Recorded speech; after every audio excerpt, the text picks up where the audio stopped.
ଭାରତର ଜାତୀୟ ସଙ୍ଗୀତ ହେଉଛି ଜନଗଣ ମନ ଅଧିନାୟକ ଜୟ ହେ। ଏହାକୁ ରଚନା କରିଥିଲେ ବିଶ୍ୱଗୁରୁ ରବୀନ୍ଦ୍ରନାଥ ଠାକୁର। ମାତ୍ର ଭାରତର ଜାତୀୟ ଗୀତ ହେଉଛି ବନ୍ଦେ ମାତରମ୍। ଏହାକୁ ରଚନା କରିଥିଲେ ବଙ୍କିମ ଚନ୍ଦ୍ର ଚାଟାର୍ଜୀ। ତାଙ୍କ ରଚିତ ଆନନ୍ଦମଠ ଉପନ୍ୟାସରେ ଏହି ଗୀତଟି 6 ପଦ ବିଶିଷ୍ଟ ଅଟେ, ଯେଉଁ ସଙ୍ଗୀତକୁ ଗାଇଲେ ଆପେ ଆପେ ପ୍ରତ୍ୟେକ ଭାରତୀୟମାନଙ୍କ ଦେହ ମନ ପୁଲକିତ ହୋଇଉଠେ ଆଉ ଦେଶଭକ୍ତି ଭାବ ଜାଗ୍ରତ ହୋଇଯାଏ।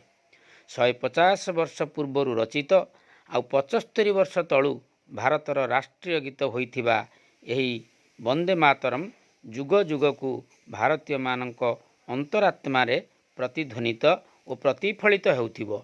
ଏହି ଗୀତଟିକୁ ପ୍ରଥମେ ରବୀନ୍ଦ୍ରନାଥ ଠାକୁର ଗାନ କରି ଦେଶ ଉଦ୍ଦେଶ୍ୟରେ ଉଦ୍ବୋଧନ ଦେଇଥିଲେ। ସେହି ଦିନଠାରୁ ବନ୍ଦେ ମାତରମ୍ ଆମ ଭାରତୀୟମାନଙ୍କ ହୃଦୟକୁ ଜୟ କରିପାରିଛି। ଏହା ସଂସ୍କୃତ ମିଶା ବଙ୍ଗଳା ଭାଷାରେ ରଚିତ ହୋଇଛି। ବନ୍ଦେ ମାତରମ୍ ଗୀତଟି ଜାତି ଧର୍ମ ବର୍ଣ୍ଣ ସମ୍ପ୍ରଦାୟ ନିର୍ବିଶେଷରେ ସମସ୍ତ ଭାରତୀୟ ଗାଇ ମାତୃଭୂମିକୁ ଆରାଧନା କରନ୍ତି ଆଉ ମାତୃଭୂମିର ସର୍ବାଙ୍ଗୀନ ଉନ୍ନତି ପାଇଁ ପରିକଳ୍ପନା ମଧ୍ୟ କରିଥାନ୍ତି। ଏହା 1950 ମସିହା ସାଧାରଣତନ୍ତ୍ର ଦିବସ ଦିନଠାରୁ ରାଷ୍ଟ୍ରୀୟ ଗୀତର ମାନ୍ୟତା ପାଇଛି। ଏହି ଗୀତରେ ଭାରତ ମାତାଙ୍କୁ ଦେବୀ ଭାବରେ ବର୍ଣ୍ଣନା କରାଯାଇଛି।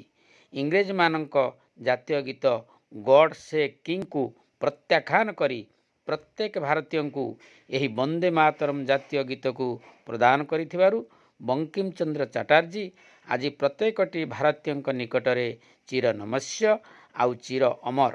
ବନ୍ଦେ ମାତରମ୍ ରାଷ୍ଟ୍ରୀୟ ଗୀତର 150 ବର୍ଷ ପୂର୍ତ୍ତି ଅବସରରେ ସେହି ମହାନ କବି, ସେହି ମହାନ ଦେଶପ୍ରେମୀ ଆଉ ସେହି ମହାନ ଦେଶଭକ୍ତ ମହାପୁରୁଷଙ୍କୁ କୋଟି କୋଟି ପ୍ରଣାମ।